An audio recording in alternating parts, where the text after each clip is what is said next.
Shinji, crank that, soldier boy. Soldier boy tell.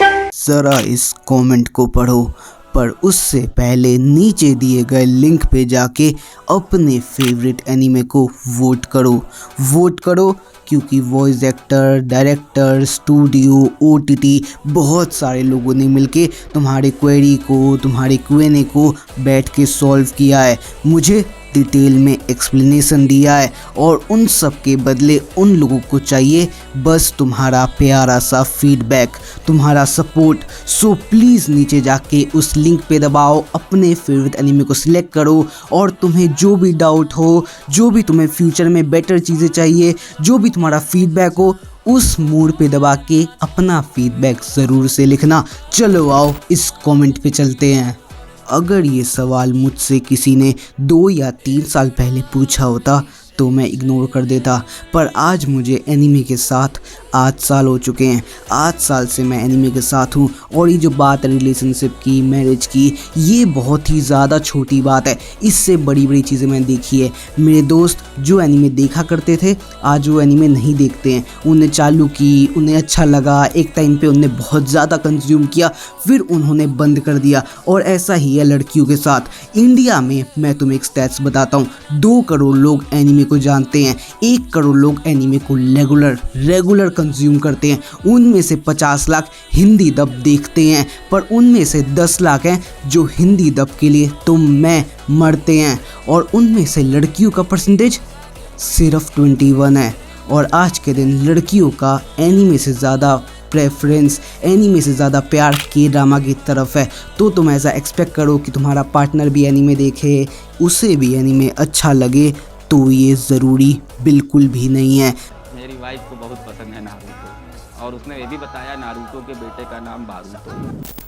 Rather than कि वो anime देखता हो या के ड्रामा देखता हो या बॉलीवुड मूवी देखता हो, तुम्हें ये देखना है कि वो सिचुएशन से कैसे हैंडल करता हो। चाहे कितनी भी बुरी हो जाए सिचुएशन, चाहे कितनी भी अच्छी हो जाए, उसका मेंटलिटी क्या है, माइंडसेट क्या है। और ये सब सिर्फ रिलेशन से, दोस्ती यारी से, इन सब से बहुत ऊपर है। तुम जिन लोगों के साथ काम कर रहे हो, जिन लोगों को तुम पूरे दिन कंज्यूम कर रहे हो, देख रहे हो, तुम्हें हर जगह देखना होगा कि वो अच्छे सिचुएशन, बुरे सिचुएशन, अच्छे हालातों, बुरे हालातों में कैसे आगे बढ़ रहा है। क्योंकि लॉन्ग टर्म में जो तुम्हें ड्रेन करे, जो तुम्हें तुम्हारी एनर्जी को ख़त्म करे, जो तुम्हें तुम्हारे से ही, तुम्हारे विश्वास से ही उठा दे, ऐसे लोगों से दूर रहना ही सही है। सो मेरा आंसर यही था। मे भी बड़ा हो गया हो, मे भी समझ में भी ना आया हो, पर जो है यही है। क्योंकि मैं एनीमे से लोगों को नहीं जज करता हूँ, मैं उनके कैरेक्टर से करता हूँ। दूसरा सवाल, गॉब्लिन स्लेयर के सीज़न 2 का हिंदी डब।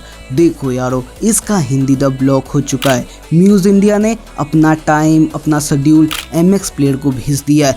तो मे बी तुम्हें नेक्स्ट 3 मंथ्स में हाई चांसेस है कि हमारे MX प्लेयर पे तुम्हें गॉब्लिन स्लेयर का सीज़न 2 देखने को मिल जाए। सो नेक्स्ट क्वेश्चन, अपने बारे में बताओ।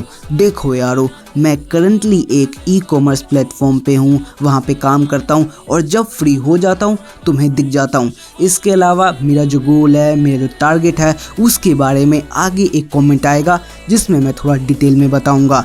अगला क्वेश्चन, पैरासाइट का हिंदी डब और फुल मेटल अल्केमिस्ट ब्रदरहुड का। देखो यार, पैरासाइट का हिंदी डब क्रंचीरोल के पास है, तो वो जब चाहे तब कर सकता है। फुल मेटल अल्केमिस्ट ब्रदरहुड, उसका भी डब हमारे क्रंचीरोल के ही पास है। जब उसका मन होगा, जब भी होगा, देखते हैं वो कब करता है।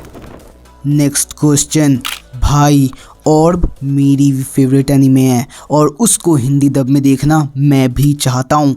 क्योंकि जिस तरीके के डिसीजन लेती है, जिस तरीके के डायरेक्शन में चलती है, जो टेक लेती है ये एनीमे, भाई वो बहुत ही ज़्यादा डिफरेंट, बहुत ही ज़्यादा रेयर है। तो मैं देखना चाहूँगा कि नेटफ्लिक्स इसको कब डब करता है, क्योंकि डबिंग राइट्स उसी के पास हैं। और भाई जब भी वो डब करेगा ना, पूरा इंटरनेट हिल जाएगा। सो लेट्स सी कब तक हमारा नेटफ्लिक्स प्लान बनाता है। नेक्स्ट क्वेश्चन, देखो मेरे भाई, तुम्हारे आगे एक सच रखता हूँ। हमारे क्रंचीरोल ने हाल ही में दिल्ली स्टूडियो के साथ 25 एनीमे की डील की है और उन 25 एनीमे के अंदर मुझे नहीं पता फ़िलहाल कि हमारी राइजिंग ऑफ शील्ड हीरो है या नहीं है, या अटैक ऑन टाइटन है या नहीं है। तो अभी के लिए हम बस होप कर सकते हैं, उम्मीद रख सकते हैं कि उन 25 में हमारी AOT rising of shield hero ना हो। चलो आओ नेक्स्ट क्वेश्चन पे चलें। देख मेरे भाई, मॉन्स्टर ऐसी एनीमे है जिसके अंदर कोई भी अपना हाथ नहीं डालना चाहता है, चाहे वो क्रंचीरोल हो, एमएक्स प्लेयर हो, जियो हॉटस्टार हो, सब लोग इससे दूरी बना के रखते हैं क्योंकि ये बहुत ही लंबी है। इसके अंदर बहुत ही ज़्यादा टाइम, बहुत ही ज़्यादा पैसा, बहुत ही ज़्यादा एनर्जी वेस्ट होगी। पर दो बंदे हैं जिनके पास गुदा है इसको डब करने का, पहला जी कैफे और दूसरा एनीमे टाइम्स। पर इन दोनों तक ये बात पहुंचाने के लिए कि मॉन्स्टर को डब करो, बहुत ही बड़ी फोर्स लगेगी, बहुत ही ज़्यादा यूनिटी लगेगी। तो फिलहाल तो ये ख्याल छोड़ दो कि मॉन्स्टर डब होने वाली है।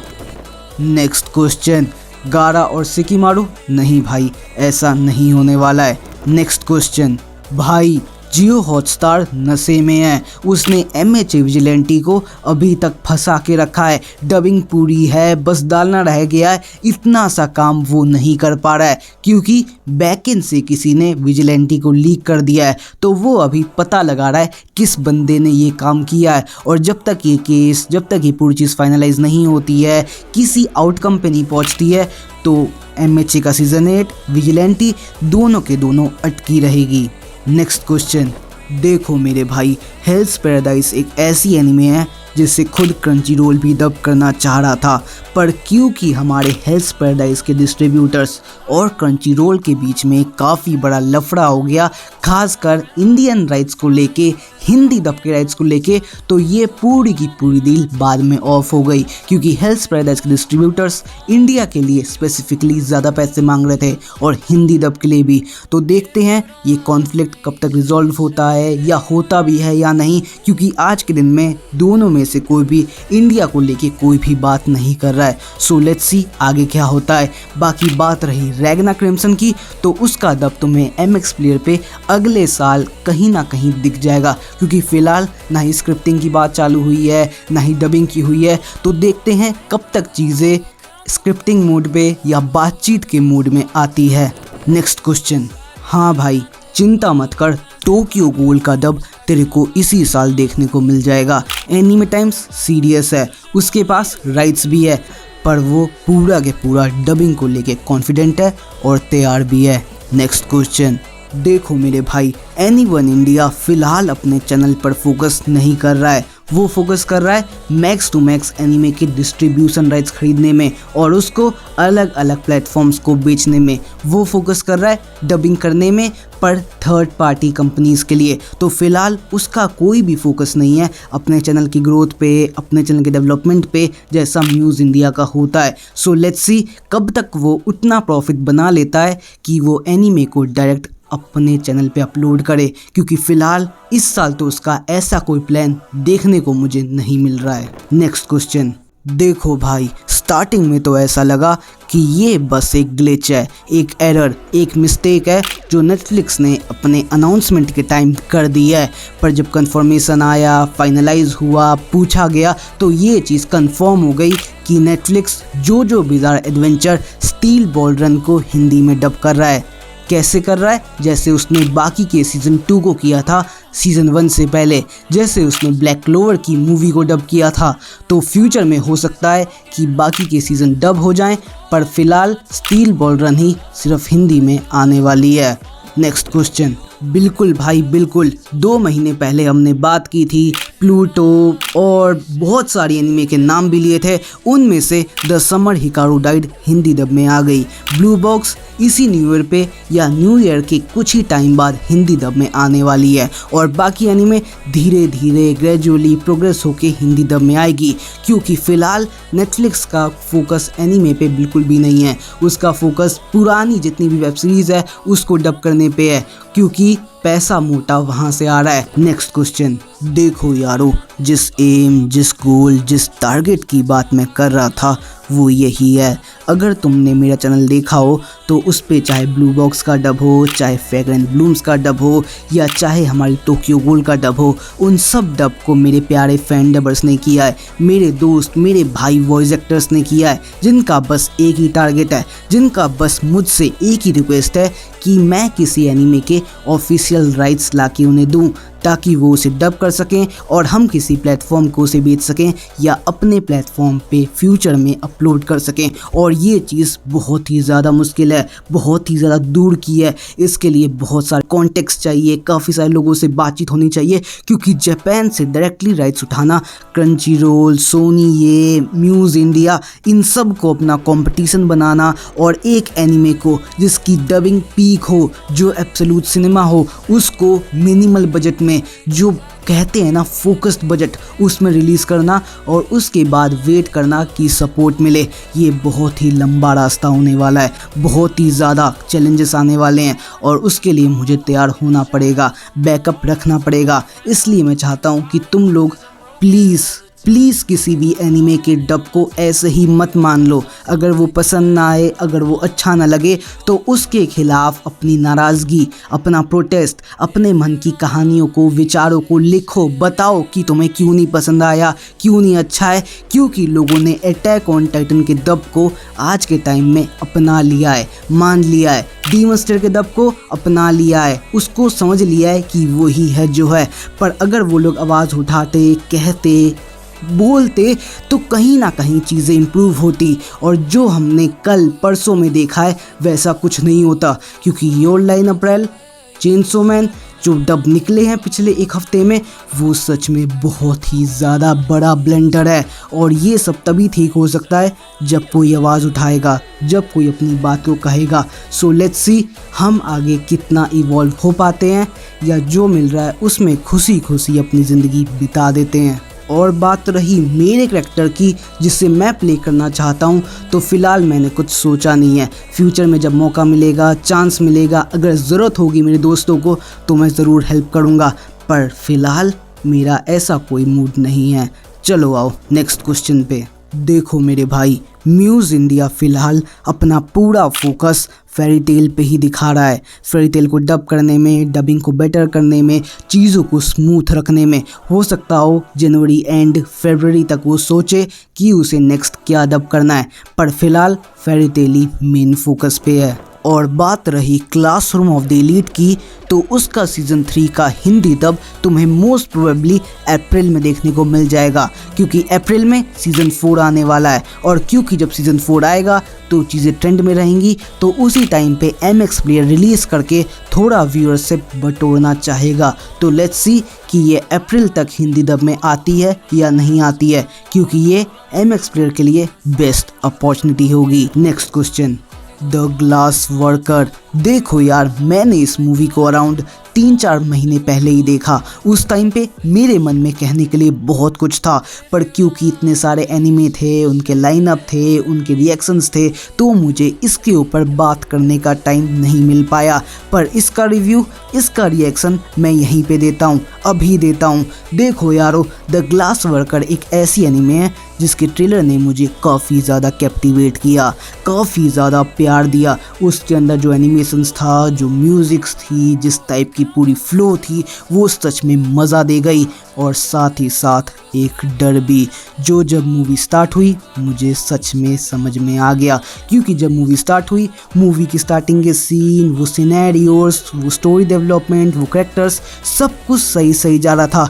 पर एक टाइम के बाद पूरी की पूरी मूवी प्रिडिक्टेबल हो गई, और यही मेरा डर था जो सच हो गया। एनिमेशन कहीं कहीं पे थोड़ा लगता है कि ऊपर नीचे हो रहा है, पर ओवरऑल संभल जाता है। म्यूज़िक सबसे बड़ा पॉइंट है। कैरेक्टर्स उतने सॉलिड नहीं है, पर मूवी के साथ तुम्हें जोड़ लेते हैं। तो ओवरऑल द ग्लास वर्कर मेरे हिसाब से एक ऐसी एनिमे है जिसे तुम वन टाइम वॉच के लिए देख सकते हो, अगर तुम ट्रेलर को अवॉइड करो। क्योंकि अगर तुम ट्रेलर को देख लोगे तो तुम बहुत कुछ ऑलरेडी समझ जाओगे। तो मेरे हिसाब से मेरे लिए ये मूवी एक सॉलिड मूवी है, और अगर तुम इसे चांस देना चाहो तो ज़रूर देना। बाकी अगर तुमने देखी है, तुम्हें पसंद है, नीचे अपने कमेंट्स, अपने आइडियाज़ ज़रूर बताना। चलो आओ नेक्स्ट क्वेश्चन पे चलें। देखो भाई, इस पूरी लिस्ट में से टोक्यो गhoul और एमिनेंस शैडो यही दो एक ऐसी एनिमे है जो डब हो सकती है, क्योंकि चाहे टू योर इटर्निटी हो, 86 हो, हेल्स पैरासाइट हो या पैरासाइट हो, जो भी हो, उन सब में बस इन्हीं दो के पास मैक्सिमम चांसेस है रिलीज होने के, हमारे सामने आने के। बाकियों को क्रंचीरोल चाहे तो 86 को डब कर सकता है, क्रंचीरोल चाहे पैरासाइट को डब कर सकता है, क्रंचीरोल चाहे हेल्स पैराडाइज को भी डब कर सकता है, पर वो किसी को भी फिलहाल करना नहीं चाह रहा है, खासकर टू योर इटर्निटी को, क्योंकि उस पे उसे काफ़ी ज़्यादा प्रॉफिट ऑलरेडी हो चुका है। चलो आओ नेक्स्ट क्वेश्चन पे चलें। देखो भाई, एरिन जैसा एक ही बंदा है दुनिया में और वो है एरिन येगर। उसके अलावा चाहे जीन हो या जो भी हो, कोई भी उसके लेवल तक नहीं पहुंच सकता है। देखो यारो, जीन के अराउंड मिस्ट्री बनाई है, उसके कैरेक्टर को उतना एक्सप्लोर नहीं किया है, उसका साइड, उसका टेक, उसका बैकग्राउंड उतना ज़्यादा दिखाया नहीं गया है, तो ऐसा एज्यूम करना, सोचना कि वो लाइट की तरह मास्टरमाइंड हो, एरिन की तरह पावरफुल हो सकता हो, मे बी वो रियल में भी हो, पर अभी ऐसा मानना मेरे हिसाब से सही नहीं है। लेट्स सी कब तक अगला सीज़न बनता है, कब तक उसकी मांगा आगे बढ़ती है, तब जाके पता चलेगा कि कितना कंट्रोल वो रखता है या उससे भी बड़ा कोई एग्जिस्ट करता है। और बात रही तुम्हारे दूसरे सवाल की, तो दूसरा सवाल, स्पाइक्स फैमिली का हिंदी दब म्यूज़ इंडिया पे अराउंड मार्च तक आ जाएगा, होली तक तुम्हें देखने को मिल जाएगा, क्योंकि वो फेस्टिव सीज़न है, म्यूज़ इंडिया के पास एडवांटेज रहेगा, तो उस टाइम तक अगर सारे एपिसोड्स हमारे क्रंचीरोल पे आ गए तो वो म्यूज़ इंडिया पे भी तुम्हें देखने को मिल जाएंगे। और तीसरा सवाल, भाई दोनों ही पसंद है, पर बचपन में लूडो ज़्यादा खेला है। बाकी नेक्स्ट सवाल पे चलते हैं। देखो भाई, योर नेम का हिंदी दब या रीडब तुम बस एक ही प्लेटफॉर्म से एक्सपेक्ट कर सकते हो, एक ही प्लेटफॉर्म से उसकी उम्मीद रख सकते हो, और वो है अमेज़ॉन प्राइम। पर क्योंकि अमेज़ॉन प्राइम के अंदर क्रंचीरोल का एक सेक्शन ऑलरेडी अवेलेबल है, तो वो भी रास्ता बंद हो जाता है। इसके अलावा चाहे एनिमे टाइम्स हो, म्यूज़ इंडिया हो, MX प्लेयर हो, वो सब कभी भी इतना बड़ा गैम्बल, इतना बड़ा रिस्क नहीं उठाने वाले हैं, तो फिलहाल इसके रीडअप की उम्मीद छोड़ दो। मे बी किस्मत रही तो हो जाएगा, वरना जो है उसी से काम चलाना पड़ेगा। नेक्स्ट क्वेश्चन, भाई एनीवन इंडिया डब ला रहा है। पास्ट में ब्लीच लाया, अभी चेंसो मैन लाया, परसों ही हमारी योर लाइन अप्रैल लाया, और फ्यूचर में शायद तुम्हारे हिसाब से, मेरे भी हिसाब से ओसिनो को भी ला सकता है। पर तुम मान के चलो, अभी उनके डबिंग का स्टैंडर्ड जैसा है, जिस लेवल का है, वो कुछ डब ना ही करें तो बहुत बड़ी मेहरबानी होगी, क्योंकि वो चीज़ों को बनाने से ज़्यादा बिगाड़ रहे हैं। चलो आओ नेक्स्ट सवाल पे चलें। चिंता मत कर भाई, ब्लीच का हिंदी दब तुम्हें बहुत जल्द क्रंचीरोल पे देखने को मिलने वाला है। क्रंचीरोल पे नहीं तो जियो हॉटस्टार पे, क्योंकि ये दोनों में से कोई एक अपने ऐप पे डाल के रहेगा। डबिंग पिछले 1 साल से चल रही है, मैं 1 साल से होते हुए देख रहा हूँ, तो जब आएगी तो बहुत बड़ा हंगामा होने वाला है। चलो आओ नेक्स्ट सवाल पे चलें। देखो यारो, ये सारी एनीमे मेरी फेवरेट है, चाहे वो योर नेम हो, चाहे वो वेदरिंग विद यू हो, चाहे वो रेजे हो, इन्फिनिटी कैसल हो, ये सब अपने टाइम के हिसाब से, जिस टाइम पे रिलीज़ हुई थी उस हिसाब से मेरे लिए बेस्ट रही है। अगर ये सारी एक साथ आती तो मेरा ओपिनियन डिफरेंट रहता, पर क्योंकि ये सब अलग अलग टाइम्स पे आई, अलग अलग समय पे आई, तो ये सब उस टाइम के हिसाब से मेरे लिए बेस्ट थी। और बात रही वाईटी इनकम की, तो मेरी वाईटी इनकम मेरे सैलरी के कंपैरिजन में बहुत कम है। जिस दिन मेरी वाईटी इनकम मेरी सैलरी से ज़्यादा हो गई, जिस दिन मैं यूट्यूब पे फुल टाइम आ गया, तो तुम समझ जाना मेरी वाईटी इनकम किस लेवल पे जा चुकी है। चलो आओ नेक्स्ट क्वेश्चन पे चलें। देखो मेरे भाई, चिंता मत करो, कागुया-सामा का सीज़न 2 बहुत ही जल्द आएगा। मैं ये नहीं कह रहा कि अगले 6 महीने में आए, पर धीरे धीरे जब मेजर चीज़ें डब हो जाएंगी तो उसके बाद इसका भी चांस आ जाएगा। चलो आओ नेक्स्ट क्वेश्चन पे चलें। बिल्कुल निको भाई, आप मुझे याद हो और इतने सालों से सपोर्ट करने के लिए थैंक यू। चलो आओ नेक्स्ट क्वेश्चन पे चलें। भाई तेरी किस्मत बहुत सही है, बहुत अच्छी है, क्योंकि डार्क गैदरिंग जो एक ऐसी एनीमे है जो टियर 3 के लिस्ट में आती है, वो डेवलपमेंट स्टेज पे है। 2027 तक उसका सीज़न 2 आने वाला है, सो तैयार हो जाओ। और बात रही ड्रैगन बॉल की, तो ड्रैगन बॉल के एडिटर ने खुद ये बात बोली है कि ड्रैगन बॉल पूरे के पूरे जापान का इकोनॉमी चला रहा है, उसका जीडीपी मेंटेन कर रहा है। अगर ड्रैगन बॉल बंद हुआ तो पूरा के पूरा जापान का इकोनॉमी कोलैप्स कर जाएगा। तो चाहे 2026 हो, 2050 हो या 2080 क्यों ना आ जाए, ड्रैगन बॉल आता रहेगा। चाहे वो आर्क हो, अल्ट्रा ईगो का आर्क हो या चाहे वेजिटा का आर्क हो, सारे के सारे आर्क एक एक करके एनिमेट होंगे, तुम सबके सामने आएंगे, क्योंकि ड्रैगन बॉल जापान के लिए भी इम्पोर्टेंट है। तो तुम मान के चलो कि ड्रैगन बॉल कुछ सालों तक या कई सालों तक कहीं नहीं जाने वाला है। और बात रही फाइनल सवाल की, देखो मेरे भाई, ये चारों एनिमे हिंदी डब में आएंगे, चाहे वो हेल्स पैराडाइज हो, ब्लू बॉक्स हो, एमिनेंस इन शैडो हो या फ्लावर ब्लूम्स विद डिग्निटी क्यों ना हो। इन सब को टाइम लगेगा, थोड़ा बातचीत होगा हमारे स्टूडियोज़ के बीच में, कंपनी के बीच में, बहुत कुछ होगा, पर एट द लास्ट अगले 2 से 3 साल में 90% एनिमे हिंदी में डब हो सकता है, ऐसा एक एनालिसिस आया था। सो लेट्स सी ये पूरा होता है या नहीं होता है। बाकी आज का ये Q&A सेशन तुम्हें कैसा लगा, कितना पसंद आया, कोई क्वेश्चन रह गया हो, कहीं पे गैप रह गया हो, तो वो सब चीज़ें तुम नीचे लिख देना। मैं आऊँगा, तुम्हारे हर एक सवाल का जवाब अच्छे से दूंगा, और साथ ही साथ उस लिंक पे क्लिक करके, चाहे वो डिस्क्रिप्शन में हो चाहे वो कमेंट बॉक्स में हो, वहाँ जाके अपने मन के जितने भी फीडबैक हैं, जितना भी रिएक्शन है, रिव्यू है, डाल देना, ताकि स्टूडियोज, कंपनीज, ये सारे वॉइस एक्टर, डायरेक्टर तुम सबके फीडबैक से सीख सकें और अगले साल तुम्हें बेटर, कुछ नया, कुछ इम्प्रूव्ड तुम्हें दिखा सकें। बाकी तुम सबका थैंक यू, तुम सबका दिल से थैंक यू यार। तुमने जो सपोर्ट दिखाया है, जो प्यार दिखाया है, कदम कदम पे जो मुझे कॉन्फिडेंस दिया है, उसके लिए थैंक यू। सो आज की वीडियो को यहीं पे ख़त्म करते हैं, साइन ऑफ, बाय बाय। मिलते हैं अपने अगले साल के पहले वीडियो के साथ। Happy new year. 言葉なんかじゃ何一つ叶わないわか